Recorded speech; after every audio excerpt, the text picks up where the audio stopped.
नमस्कार, मैं अभिषेक उपाध्याय। आप देख रहे हैं टॉप सीक्रेट।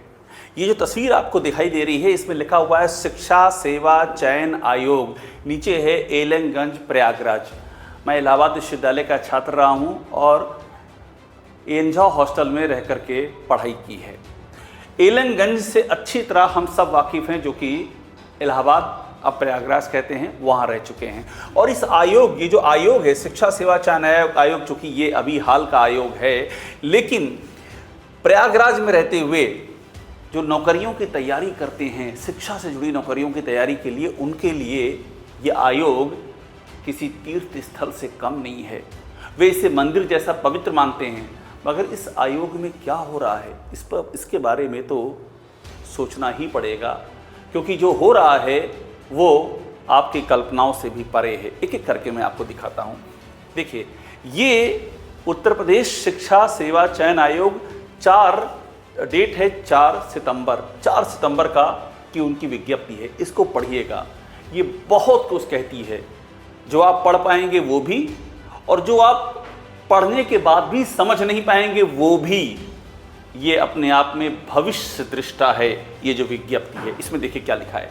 ये कहती है कि सहायक आचार्य असिस्टेंट प्रोफेसर, विज्ञापन संख्या 51, और डेट क्या है 16 और 17 अप्रैल 2025 को इसकी लिखित परीक्षा हुई थी, अप्रैल 2025 में।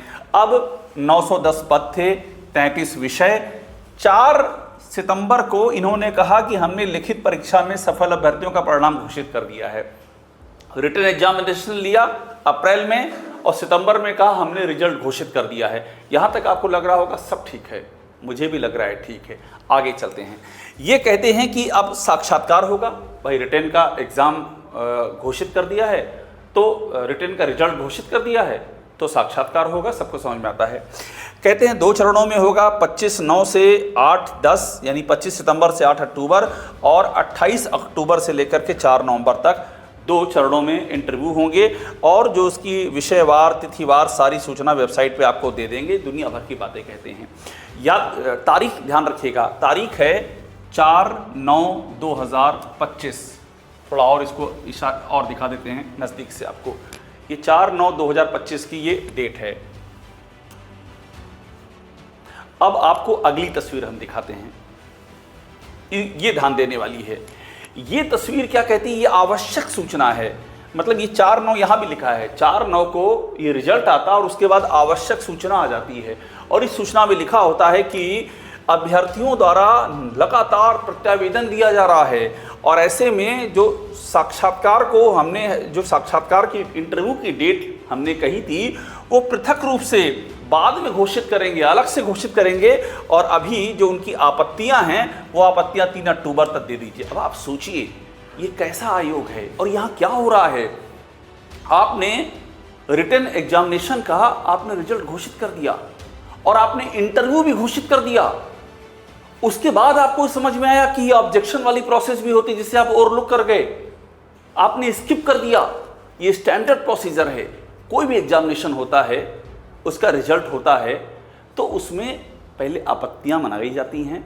आंसर शीट जो होती है, उसमें जो जो ऑब्जेक्शंस होते हैं वो मंगाए जाते हैं। ऑब्जेक्शन पहले मंगाए जाते हैं, उसके बाद एक फाइनल आंसर शीट जारी की जाती है, उसके बाद इंटरव्यू का आता है। आपने क्या कर दिया, आपने 4 सितंबर को सीधे लिखित का रिजल्ट घोषित कर दिया और इंटरव्यू की डेट घोषित कर दी। आपको ये ध्यान ही नहीं था। अब ये कहना बड़ा हैरानी की बात होगी कि आपको ध्यान नहीं था। इतने बड़े आयोग, जिसको प्राइमरी, माध्यमिक, उच्च सबकी भर्तियां करनी है, उसे ये ध्यान ना हो कि अरे अभी तो ऑब्जेक्शन मंगाना है। ऑब्जेक्शन मंगाने से पहले, यानी अगर ये ऑब्जेक्शन ना उठाया जाता तो आप इंटरव्यू करा लेते, आप नौकरियां दे देते। इस लिखित परीक्षा में क्या हुआ है, इसमें जो आपने सवाल पूछे हैं वो कितने सही हैं, उनकी जो मार्किंग हुई है जो आपने की है वो कितनी सही है। ऑब्जेक्शन तो हर एक एग्जामिनेशन में एक स्टैंडर्ड फॉर्मेट है कि आंसर शीट जारी कीजिए, ऑब्जेक्शन लोग देंगे और उसके बाद आप आगे बढ़ेंगे। लेकिन जब छात्रों ने इतराज़ करना शुरू किया तो आपको समझ में आया, अरे राम राम, ये क्या हो गया है। हमने इंटरव्यू घोषित कर दिया और ऑब्जेक्शन की बात ही नहीं सोची। और जब ऑब्जेक्शन आना शुरू हुआ तो आपने ये कहा कि अब हम ऑब्जेक्शंस लगातार प्रत्यावेदन दिया जा रहा है। आयोग ने निर्णय लिया है कि किसी को लिखित परीक्षा परिणाम के दृष्टिगत आपत्ति है, इंटरव्यू की डेट घोषित कर देने के बाद ये याद आ रहा है, तो वो 3 अक्टूबर तक शाम 5 बजे तक इस ईमेल आईडी पर या आयोग में लिखित प्रत्यावेदन प्रस्तुत कर सकता है। उसके निस्तारण के उपरांत साक्षात्कार का कार्यक्रम प्रतीक रूप से घोषित किया जाएगा। तो प्रत्यावेदनों के निस्तारण के उपरांत आप साक्षात्कार का कार्यक्रम घोषित करेंगे, ये आपको अब समझ में आ रहा है। पहले तो आपने डेट घोषित कर दी थी। मैं इसीलिए कह रहा हूं कि ये हो क्या रहा है इस नौकरियों से जुड़े शिक्षा सेवा चयन आयोग में। अगली ये कहानी शुरू हो रही है, खत्म नहीं हुई है। अगला पड़ाव देखिए, ये वो कहानी है जिसको लेकर के बहुत उत्सुकता है पूरे प्रदेश में। ये कीर्ति पांडे हैं। कीर्ति पांडे ये यूपी शिक्षा सेवा चयन आयोग की अध्यक्ष, और इन्होंने अचानक इस्तीफा दे दिया, अचानक से इस्तीफा दे दिया। देखिए लिखा हुआ है, अध्यक्ष से दिया इस्तीफा, और इस्तीफा देने का कारण व्यक्तिगत बताया है। पिछले साल 2024 में 1 सितंबर को इनको बनाया गया था अध्यक्ष, और इन्होंने इस्तीफा देकर के कहा है कि व्यक्तिगत कारणों से इस्तीफा दे रहे हैं। अचानक इस्तीफा दिया। अब ये इसी आयोग की चेयरमैन इसी आयोग की थी, और उन्होंने रिजिग्नेशन दे दिया। अब ये जो रिजिग्नेशन हुआ ये कब सामने आया, डेट पढ़िएगा, ये डेट इंपॉर्टेंट है, इससे आपको समझ में आएगा काफ़ी कुछ। ये डेट है 26 तारीख को। 26 तारीख को ये बात सामने आई कि इन्होंने इस्तीफा दे दिया है, लेकिन ये बात पहले भी सामने आ चुकी थी। मैं जीता जागता गवाह हूं, इस बात की जानकारी आपको दे रहा हूं। अब अगली तस्वीर पे ध्यान दीजिएगा। अगली तस्वीर ये है, ये मेरा ट्वीट है, और ये मैंने ट्वीट किया था, यानी मेरे पास जो जानकारी इससे जुड़ी हुई थी वो मैंने किया था, और ये किया था 21 सितंबर को सुबह 10:19 पर। ये बहुत ही इम्पॉर्टेंट डेट है, इसलिए इसको भी हमको अंडरलाइन करना पड़ेगा। इसको ये ध्यान दीजिएगा, 21 तारीख को इस तारीख को हमने ये ट्वीट कर दिया था। अब यहाँ पर ये जो ट्वीट है ये भी बहुत कुछ कहता है, इस पर ध्यान दीजिएगा। सपने के हवाले से मैंने ऐसा लिखा था कि मुझे ये सपना आया है कि शिक्षा से जुड़ी नौकरियों के आयोग की अध्यक्ष मुख्यमंत्री से मिलने जाए और निकलते ही आवास के भीतर इस्तीफा लिखवा लिया जाए। ये मैं कब कर रहा हूँ, ये मैं कर रहा हूँ 21 तारीख को, 21 सितंबर को। इस्तीफा सामने कब आया है, 26 सितंबर को। और मैं ये लिख रहा हूँ कि क्या ये हो सकता है कि शिक्षा से जुड़ी नौकरियों की अध्यक्ष मुख्यमंत्री से मिलने जाए और निकलते ही आवास के भीतर ही इस्तीफा लिखवा लिया जाए, वो भी उसकी इच्छा के विपरीत। ये मैंने लिखा कि मुझे सपना आया था, मैंने अपने सपने का वर्णन किया है, और मैंने कहा है कि इस्तीफा देने से वो मना करे, इसके बावजूद इस्तीफा देने पर मजबूर कर दिया जाए।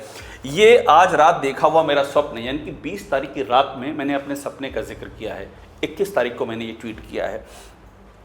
मैंने इसमें एक बात ये भी लिखी है कि मैंने कि उस महिला ने आखिर में कहा कि पितृपक्ष में इस्तीफा नहीं दूंगी, तो उससे कहा गया नवरात्र के पहले दिन का एडवांस में इस्तीफानामा लिखवा लिया जाए। नवरात्र का पहला दिन यानी कि 22 तारीख, यानी कि मुझे सपना ये आया 20 तारीख की रात को कि इन लेडी से जो मिलने गई थी सीएम से, ये मेरा सपना है, तो वहाँ से इनसे इस्तीफा लिखवा लिया गया कि आप इस्तीफा दे दीजिए।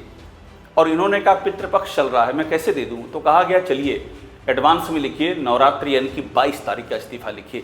ये सपने का मैंने जिक्र कर दिया, और मैंने लिखा कि सिगमंड फ्रायड की है इंटरप्रिटेशन ऑफ ड्रीम्स, ये विश्व प्रसिद्ध किताब है, तो शायद क्या पता मेरा ये कोई सपना हो और मैं इसका इंटरप्रिटेशन कर रहा हूँ, ये मैंने किया। अब हैरानी इस बात की होती है कि ये सपना हूबहू सही साबित हो गया। सोचिए, ये है डेट, याद रखिएगा, मैं यहाँ पर 21 सितंबर लिखा हुआ है, 21 सितंबर को, और सपना कब आया, 20 सितंबर को। अब अगला देखिए मैं क्या लिखता हूँ, 20 सितंबर की रात का मेरा सपना सही निकला, ये हो गया। मतलब मैंने 20 सितंबर की रात को ये सपना देखा और 21 तारीख को लिख दिया कि ऐसा ऐसा हुआ है। अब एग्जैक्टली कहानी क्या है ये सामने नहीं आ पाई है, लेकिन इस्तीफा हो गया, ये बड़ी बात है।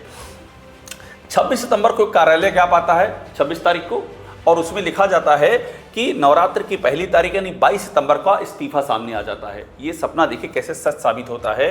ये है वो कार्यालय ज्ञाप, इस पर ध्यान दीजिएगा। ये बहुत कुछ कहता है।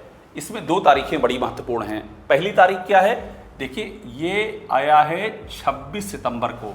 आप याद कीजिए मैंने ट्वीट किया था 21 सितंबर को, मेरा सपना था 20 सितंबर का, और मैंने क्या ट्वीट किया था कि महिला ने कहा कि भाई पितृपक्ष चल रहा है तो उनसे कहा गया कि एडवांस में इस्तीफा दीजिए, यानी कि नवरात्रि के पहले दिन यानी कि 22 तारीख का।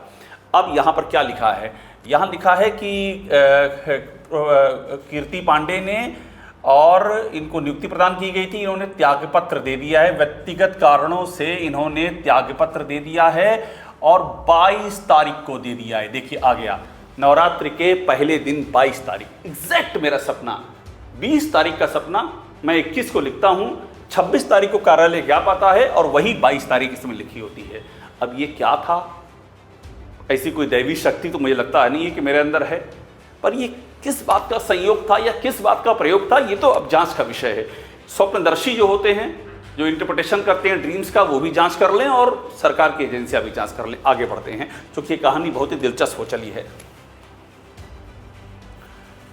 अब देखिए इस कार्यालय ज्ञाप के बाद शिक्षा सेवा चयन आयोग में क्या चल रहा है, ये सोचने वाली बात है। एक और पहले मैंने आपको दिखाया कि आप सहायक आचार्य जो परीक्षा है उसके रिटर्न का आप रिजल्ट निकाल देते हैं ऑब्जेक्शन मंगाए बगैर, और इंटरव्यू की डेट आप घोषित कर देते हैं, और बाद में ख्याल आता अरे जब छात्र शिकायत करना शुरू करते हैं कि नहीं अभी तो ऑब्जेक्शन लेना है, फिर आप इंटरव्यू टालते हैं। दूसरी ओर देखिए क्या होता है, एक और 29 सितंबर की घटना ये होता रहा है यहाँ पर कि विज्ञापन संख्या 02/2022 प्रवक्ता पीजीटी की जो एग्जाम था 15-16 अक्टूबर, उसको अपरिहार्य कारणों से स्थगित कर दिया जाता है। ये अपरिहार्य कारण पता नहीं क्यों आ रहे हैं।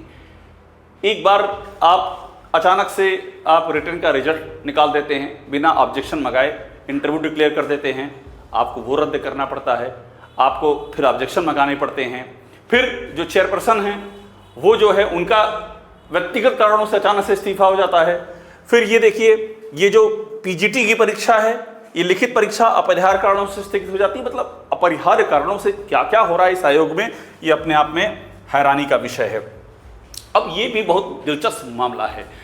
इसी आयोग में एक और घटनाक्रम होता है। इस आयोग में जो परीक्षा नियंत्रक हैं उनके विरुद्ध एक शिकायत की जाती है योगी आदित्यनाथ को कि वो परीक्षा नियंत्रक को कार्यमुक्त कीजिए, वो नियम विरुद्ध बने हुए हैं। इनका नाम है देवेंद्र प्रताप सिंह। शिकायत की जाती है कि नियम विरुद्ध बने हुए हैं और कहा जाता है इनको हटाइए। ये प्रतियोगी छात्र संघर्ष समिति जो है वो लिखती है इसको और चिट्ठी को, और ये देखिए योगी आदित्यनाथ की और वहाँ ईमेल पर इनके पास ये भी आता है कि इनका ईमेल वहाँ प्राप्त हो गया है। अब इनकी शिकायत क्या है, ये बड़ी खास बात है। ये देवेंद्र प्रताप सिंह की बात करते हैं। देवेंद्र प्रताप सिंह जो परीक्षा नियंत्रक हैं, यानी एक और चेयरमैन जो हैं वहाँ की थी कीर्ति पांडे, उनका इस्तीफा हो जाता है व्यक्तिगत कारणों से। अचानक 1 साल भी नहीं हुआ था उनको बने हुए।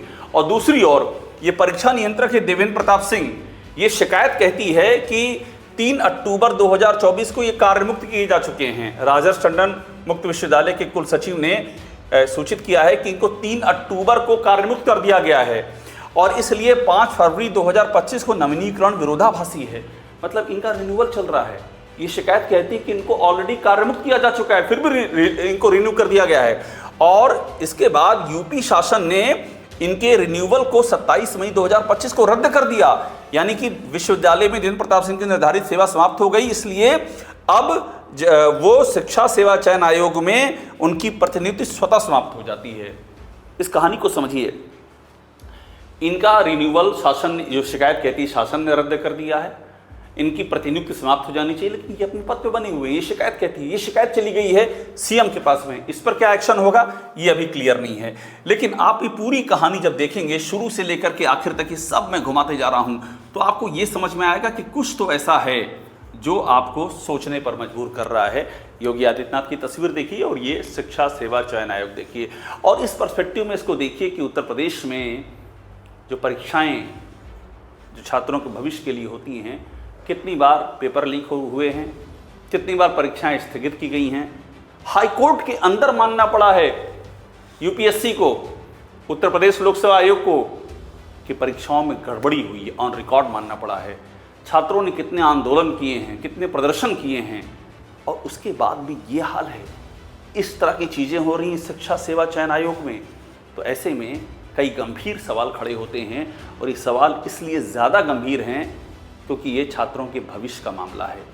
वे छात्र जो अपने घर से आते हैं रोजी रोटी की तलाश में, दिन रात परिश्रम करते हैं, जिनके आंखों में एक सपना पल रहा होता है, क्या ये उनके सपनों की भ्रूण हत्या नहीं है? इस तरह के सवाल खड़े होंगे और ऐसे सवाल सरकार के सामने यक्ष प्रश्न होंगे। मैं बार बार यक्ष प्रश्न का जिक्र इसलिए करता हूं कि इनसे पार पाए बगैर आप किसी भी सवाल का, किसी भी प्रश्न का, जो समय के सबसे बड़े सवाल हैं, उनका आप कोई जवाब दे नहीं सकते हैं।